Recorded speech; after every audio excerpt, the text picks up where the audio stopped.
Hey guys, Rob Ross with Toys R Us here today. I'm showing off one of my favorite customs I've ever had. It is a custom Action Force Iron Grenadier. People are like, how do you know it's custom? Well, the card back is a big indicator. Also, this was never ever made. So, at least in this manner. So, this is an Action Iron Grenadier is my favorite subset of vintage G.I. Joe. Follow closely by October Guard. And today I want to show off the thing that I army build. Now, in the world of toy collecting, there are lots of different types of collectors. That's probably the first thing that I learned as a collector, and then became even made more aware of as a toy seller. Everybody collects differently. And if we're going to be effective sellers, we have to learn the different ways that people collect. And I'm no different than that. I also collect certain things, and some things a lot. So today I want to talk a little bit about, from our store here in sunny Bolivar, Missouri, about my army building. Now, army building is a word that is used in the toy collecting world, meaning I like to buy a lot of one thing. And it's really just a nice way of saying obsessive. There are people who are more obsessive about things. I never had an Annihilator as a kid. The 1989 G.I. Joe Annihilator, that's what he looks like. There's a European release and a European release and a European release. This is what the card backs look like for him. I never had him as a kid, didn't even know he existed. He's sort of like the nerdy part of Cobra, plus he's gold and purple with tassels. I got all kinds of artwork. People tend to do this. I'm not sure why that's there, but I was at a toy show with a buddy of mine in 2016. We were looking at toys, and there's army builders. They were Crimson Guards and Vipers, and they were in a little thing on a table, and they're like 30 and 40, and some of the army builders are $50 a piece, bats. And then there's the Annihilator, and it was $9. And it was in the army build. There's a bunch of them in there. And the guy's kind of busy. So I asked him a question. I'm like, man, why is this army builder here? And he has a few accessories so much cheaper than the rest of the other army builders. And like I said, I had no idea what an Annihilator was. I'd never seen it before. And he said, oh, because the Annihilator's a piece of shit figure nobody wants. And I'm standing there in this room full of toys. And I'm like, at different points in my life, I think we've all sort of felt like that. So I had like this instant empathy for the Annihilator figure that nobody wanted. And from that day forward, have gone on a reckless route of buying all the ones that I have been able to find. So it is a perfectly reasonable thing to show you all the different file cards that I've got, but even more so to talk about our next topic, which is, when does toy buying cross the line from I just like to buy toys to some sort of, come on, roll with me. Come on, bring the camera with me. To maybe I do too much buying of toys. Show this angle here. When does toy collecting, why don't you go over there and get this better angle? When does toy collecting become an actual unhealthy obsession? One person have so many of one thing that it's no longer normal, not that it was all that normal to start with, but actually perhaps something may be seriously mentally wrong with him. So you're probably thinking like, holy shit, that's why it's so hard to find Annihilators. Good. I hope to hear that from people. I have been called a hoarder. I've been called all kinds of names because I tend to buy these when I see them because I like them. Now, I'm not selling these. I am not buying up all of them to make them more valuable than they were before. I just like having them.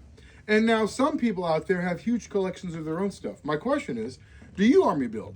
Is this healthy? It's certainly not normal. I'm getting a head nod from TikTok that it's not healthy. It's a head shake. Yes, a head shake. She doesn't agree. This is not healthy. But this is what I like. As an adult, as a collector, what we've learned is that people collect the way they want to collect. If you want to be an army builder, great. When I first started collecting G.I. Joes, I just wanted the toy collection, the 46 Joes and 7 vehicles and play sets that my brothers and I had growing up. And that's what I first started at. And then it kind of moved into other areas. And I never saw a flag as a kid, never had a flag as a kid. But as I was buying the collections, like a Terradrome and some other things that we had, I accidentally got other things. So I thought, man, I want to get the entire vintage G.I. Joe run. So then I collected the entire vintage G.I. Joe run, which I was pretty proud to have. And then I was like, okay, that wasn't so exciting. It wasn't as hard to get as I thought. So I started buying sealed stuff. So I got the entire Joe run sealed. And then I was like, okay, after about a year of that wasn't nearly as hard as I thought it was going to be either. Once again, I just want to show you this panoramic view of how ridiculous this is. So I started buying graded things, and I had 500 graded pieces at one point, and then I had over 125 Night Force vehicles. And at a certain point, I like to chase. I like to find things. I enjoy that. Some people like to chase. Some people like just having the thing, and I get it. Everybody collects in different ways, and we've learned to understand those, and we learn to respect those. But at a certain point, I'm just like, man, I'm just going to get all the Annihilators I can possibly find. Now, I would love to have 10,000 of these. I don't. One time we were cleaning a house as we were moving out, and my dad, who I will never forgive for this, was helping me, and he put a bunch of these in a garbage bag, about 280 of them in a garbage bag, and then threw the garbage bag away when he wasn't paying attention. So I lost 280 of these that I used to have in my collection.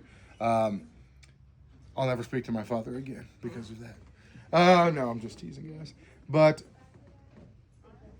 that's the question we run into all the time. How do you collect? Or is it too much? Or what do you, I get this question a lot. How many do you think is an appropriate amount to army build? Clearly, I don't have a good answer for that personally. But I hear, squads of 4, squads of 6 or 5, Crimson Guards. I get asked these kinds of questions all the time. And I don't not answer them because I don't respect people. But it's your collecting, and I want you to collect the way that you collect. And then you share with us the way you want to collect, and we'll do the best we can to accommodate that need. Do you want 1,000 of these of one item? Sure, if you've got the money to buy it, you're not putting stuff on credit cards, and your kids aren't homeless or whatever, dog gets fed, that's okay to do that. Everybody should be able to collect the exact way they want to. If you want, I got a good buddy named Mick down in Costa Rica, and he's obsessed with modern bats. And I'm pretty sure he has like 500 of them now. And I love it because he enjoys them. Nobody is hurt by him doing that. This is what we do. So when does collecting spill over into obsession? I'd say the very first time you buy anything because you really want it and then you can't wait to buy the next one. Can I say that this is normal? No, I will probably never try to pretend like this is normal, but it's what I like and it's what I do. And I love having stacks of these random file cards to go with it. People buy these and they use them for trade bait because they know that I like them. And I'm always and still buying. People will make me like, this is artwork that different people have made for me over the years. This is for my buddy Paul, and it is freaking cool. It's colorized. I love that. So at the end of the day, what I'm going to tell you is everyone who doesn't really understand collecting is probably going to judge you for the way that you collect because it's not really their thing. That's okay. The people that obsessively watch baseball games, I don't understand either. They're boring. How could you watch all those games in a year? But that's what they do, and I respect that, and I'm happy for them that it makes them happy.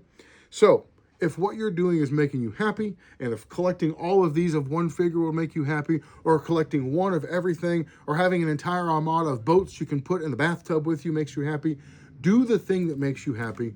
Don't worry what other people think. Also, don't take advice from me. There's clearly something wrong with me, otherwise I wouldn't have all of these. So take it with a grain of salt. Hey guys, happy Sunday. Thanks for joining us in this video here. Yes, we do sell stuff. We're going to get asked that question. Message us on our Facebook page at Toys R Us LLC. Don't call and try to place Joe orders. It is impossible to do that over the phone. I appreciate you want to do that because you guys are old and you're not good at technology. Message us on Facebook.